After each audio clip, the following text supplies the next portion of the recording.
आर्थिक संकट को नियंत्रण करने के लिए फिस्कल डिसिप्लिन और फिस्कल प्रूडेंस के माध्यम से हम आगे बढ़ रहे हैं। सरकारी कर्मचारी हमारे परिवार के सदस्य है।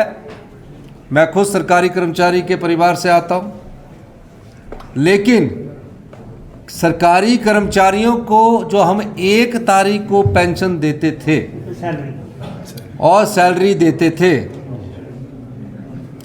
हर महीने हम सरकारी कर्मचारियों को सैलरी के रूप में 1200 करोड़ रुपया, और जो पेंशनधारी हमारे बुजुर्ग हैं उनको 800 करोड़ रुपया हम हर महीने की पहली तारीख को देते थे।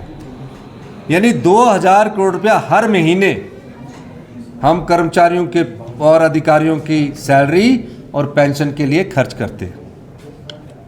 होता क्या है कि इन सैलरी और पेंशन को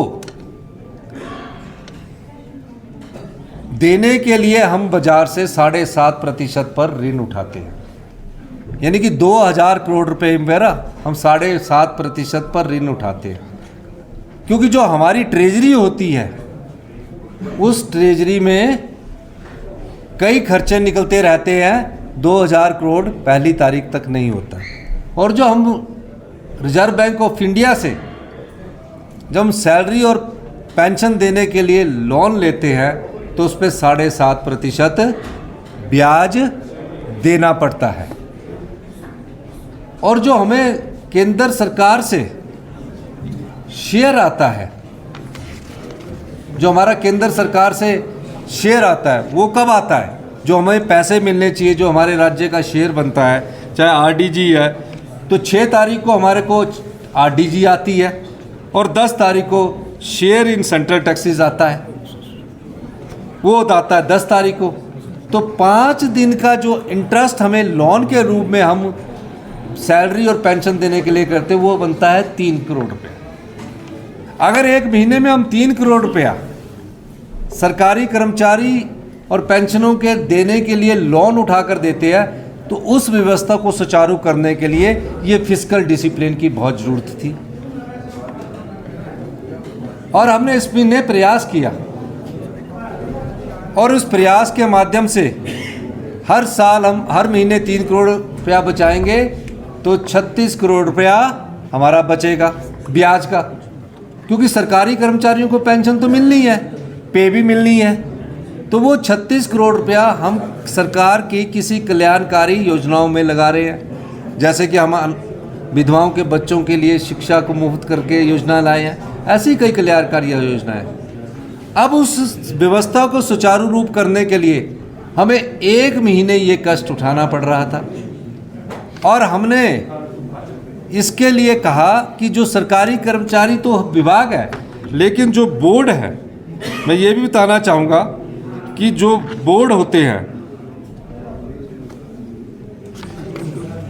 बोर्ड निगम कारपोरेशन जितने भी होते हैं, बोर्ड निगम कारपोरेशन के सैलरी पहली तारीख को उनके अकाउंट में चलेगी, और जो बोर्ड निगम पेंशन देते हैं वो पेंशन चली जाती है।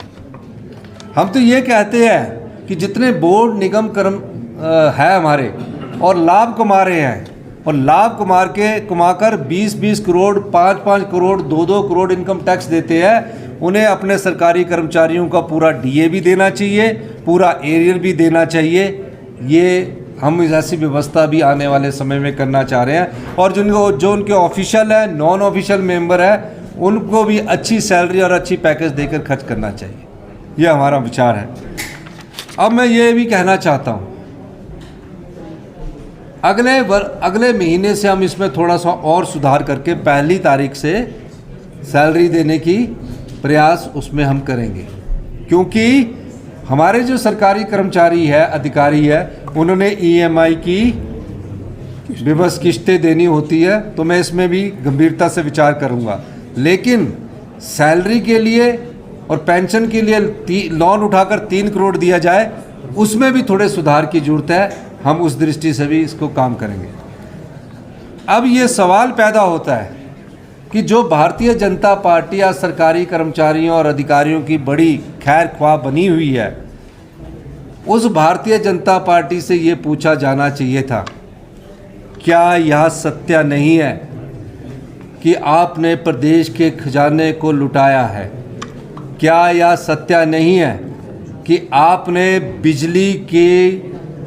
बिजली को फ्री कर दिया?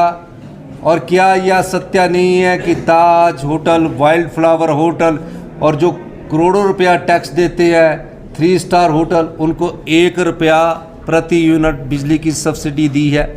इससे क्या हुआ?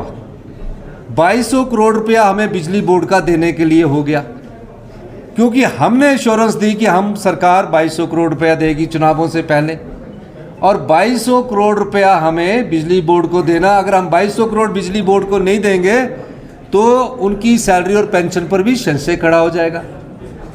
हमने 1 सितंबर से फैसला किया कि जितने भी होटल है जो इनकम टैक्स भी देते हैं, उनकी बिजली की 1 रुपये की सब्सिडी को विड्रॉ कर लिया है। इससे हमारे राजस्व में 200 करोड़ रुपया आएगा। अभी एक पार्ट किया है, बिजली में 4 पार्ट में सब्सिडी को हम कम करने जा रहे हैं। दूसरा, इंडस्ट्रीज की बिजली को अभी हमने नहीं छुआ है। डोमेस्टिक के जो 125 यूनिट अभी हमने नहीं छुआ। पूरी तरह स्टडी करने के बाद, प्रूडेंटली सोचने के बाद हम आगे बढ़ेंगे। तीसरा, पानी माफ़ कर दिया गया, मतलब ताज वाला भी पानी का कोई बिल नहीं देगा, आपका वाइल्ड फ्लावर हॉल का भी कोई बिल नहीं देगा, आपके जितने होटल है उनका कोई बिल नहीं आएगा। ये सब कब किए गए? क्या ये सत्य नहीं है? ये सब चुनावों से पहले किए गए। फिर हमारी बहनें थी, अगर हमारी बहनें सरकारी कर्मचारी है और बस में अपना बिल देना चाहती, इन्होंने कहा 50% महिलाओं को भी बस किराए में छूट दे देगी। फिर क्या किया? 3 रुपये बैठ के डीजल सस्ता। दूसरा, इंडस्ट्रीज की बिजली को अभी हमने नहीं छुआ है। डोमेस्टिक के जो 125 यूनिट अभी हमने नहीं छुआ। पूरी तरह स्टडी करने के बाद, प्रूडेंटली सोचने के बाद हम आगे बढ़ेंगे। तीसरा, पानी माफ़ कर दिया गया, मतलब ताज वाला भी पानी का कोई बिल नहीं देगा, आपका वाइल्ड फ्लावर हॉल का भी कोई बिल नहीं देगा, आपके जितने होटल है उनका कोई बिल नहीं आएगा। ये सब कब किए गए? क्या ये सत्य नहीं है? ये सब चुनावों से पहले किए गए। फिर हमारी बहनें थी, अगर हमारी बहनें सरकारी कर्मचारी है और बस में अपना बिल देना चाहती, इन्होंने कहा 50% महिलाओं को भी बस किराए में छूट दे देगी। फिर क्या किया? 3 रुपये बैठ के डीजल सस्ता करने के लिए इन्होंने वो भी माफ़ कर दिए।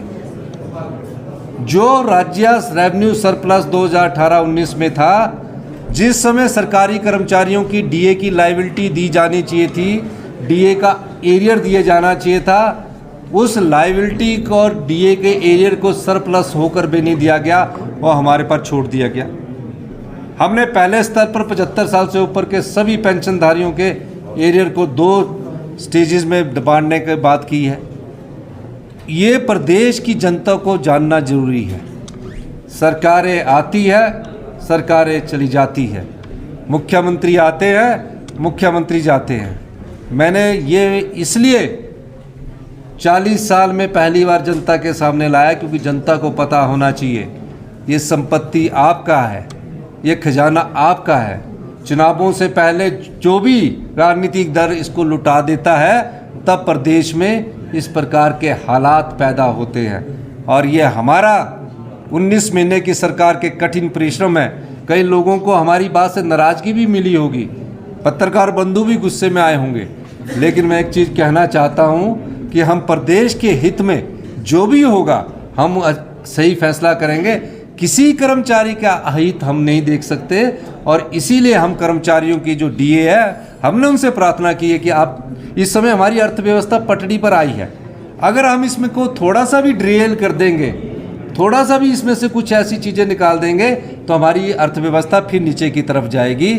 6 महीने के अंदर हमें अर्थव्यवस्था में जो सुधार हुआ है और जो तेज़ी से सुधार आ रहा है, वो प्रदेश के हित में है। 2027 तक मैं जयराम ठाकुर जी को कहना चाहता हूँ कि मैंने ये कहा है कि हम आत्मनिर्भर हिमाचल बनाएंगे, और 2032 तक, वो मुझे बार बार कहते हैं कि क्या बोल रहे हैं, तो मैं आज स्पष्ट कर देना चाहता हूँ कि 2032 तक हम हिमाचल प्रदेश को हिंदुस्तान का सबसे समृद्धशाली और अमीर राज्य बनाएंगे। मैं ये इसलिए कहना चाह रहा हूँ कि जयराम जी आके स्टेटमेंट कुछ और देते हैं, बाहर कुछ और स्टेटमेंट देते हैं, कहते हैं कि आर्थिक संकट। मैंने कभी नहीं कहा आर्थिक संकट, पिछले साल कहा, पिछले साल आर्थिक संकट था। अब हमें फाइनेंशियल प्रूडेंस और फाइनेंशियल डिसिप्लिन की ज़रूरत है। ये डिसिप्लिन के तहत लिए गए फैसले हैं और मैं हिमाचल के सरकारी कर्मचारियों को उनकी सैलरी रिलीज हो जाएगी, जो हमारे सरकारी कर्मचारी अधिकारी हैं। मैंने आपको कहा कि हम 5 दिन का लोन लेके 3 करोड़ ब्याज हम आरबीआई को क्यों दें? ये फिस्कल डिसिप्लिन में आया है, तो इसलिए वो जो सरकारी विभाग है उनकी सैलरी रुकी है।